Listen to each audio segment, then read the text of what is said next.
Assalamualaikum warahmatullahi wabarakatuh. Nama saya Dini Mardiani dari kelas 8F. Hari ini saya akan membawakan kisah teladan Barseso terbujuk minuman keras. Dikisahkan bahwa pada zaman dahulu ada seorang ahli ibadah bernama Barseso. Dia beribadah di suraunya selama 70 tahun dan tidak pernah bermaksiat sedikit pun. Lalu iblis ingin menggoda dengan tipu muslihatnya. Maka pada satu saat ia mengumpulkan para pembesar setan dan berkata, "Adakah di antara kalian yang dapat menghancurkan keimanan Barseso?" Setan putih berkata kepada iblis, "Saya sanggup melakukannya."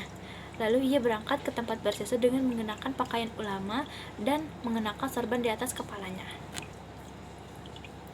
Setan mulai menjalankan aksinya dengan berpura-pura menjadi tamu dan menyapa Barseso. Barseso tidak bergeming, ia tetap melanjutkan ibadahnya. Tak kala setan tak mampu mengambil perhatian Barseso, maka ia berpura-pura beribadah di teras surau itu. Maka setelah Barseso selesai dari ibadahnya dan ingin beranjak keluar, ia melihat di teras surau ada seorang yang tampil seperti ulama dan beribadah dengan khusyuk. Lalu Barseso bertanya kepadanya, "Kamu tadi menyapaku, sementara aku sedang sibuk beribadah. Apa yang kamu perlukan?" Dia menjawab, "Saya ingin bersamamu untuk belajar ilmu dan menirukan amal ibadahmu." Barseso berkata, "Saya tidak bisa bersamamu. Jika kamu seorang mukmin, maka aku sudah memanjatkan doa yang kutunjukkan bagi seorang semua mukmin." Kemudian dia beranjak beribadah dan meninggalkan tamunya itu. Maka setan itu pun beribadah dan setelah itu Barseso tidak menoleh kepadanya selama kurun waktu 40 hari.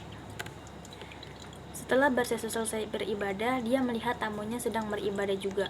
Tak kala dia melihat kesungguhan tamunya yang tak lain adalah setan itu, maka dia berkata kepadanya, "Apa yang kamu butuhkan?" Setan itu menjawab, "Saya ingin kamu memberi izin kepadaku untuk masuk ke surau bersamamu." Lalu ia memberi izin masuk di surau dan beribadah bersama Barseso beberapa waktu lamanya. Dikisahkan bahwa mereka beribadah dalam waktu yang sangat lama sampai 80 hari. Maka tak kala melihat kesungguhan dan kekuatan tamunya dalam beribadah, Barseso merasa rendah diri berada di hadapannya. Ada perasaan yang bercampur aduk antara kagum, merasa tersaingi, dan iri terhadap kehebatan ibadah tamunya yang tak lain adalah setan itu. Barseso merasa bahwa dia sudah sangat rajin beribadah sehingga tidak ada boleh orang lain yang lebih rajin darinya. Barseso akan merasa malu kepada orang kampung jika mereka tahu bahwa ada orang lain yang lebih kuat dan lama beribadah dibandingkan dirinya. Mengetahui kondisi kejiwaan Barseso yang demikian, setan itu mulai melancarkan aksi berikutnya. Setan itu berkata untuk menurunkan mental Barseso. "Tuan Barseso, saya ingin pergi dari sini karena saya ingin mencari orang yang lebih rajin beribadah dibanding kamu. Ternyata kamu belum ada apa-apanya dalam hal beribadah. Kamu tidak serajin dan sekuat yang aku duga." Barseso tidak mau tamunya itu pergi begitu saja. Dia khawatir berita kekalahannya ini tersebar luas di masyarakat. Barseso mengungkapkan keinginannya mendapatkan pelajaran bagaimana caranya tamu tersebut mampu beribadah melebihi dirinya. Ringkas cerita, pada saat setan hendak pergi, ia mengatakan bahwa kekuatan dalam beribadah didorong penyesalan bahwa dahulu ia adalah seorang pemabuk alias tukang minum minuman keras. Jika Barseso ingin seperti dia, maka dia harus meminum minuman keras terlebih dahulu. Barseso akhirnya menerima tawaran tamunya tersebut. Setan itu lalu membawa Barseso menuju ke kedai minuman keras di kampung sebelah. Kedai minuman keras itu dilayani oleh seorang wanita. Barseso kemudian menegak minuman keras sebanyak 3 gelas.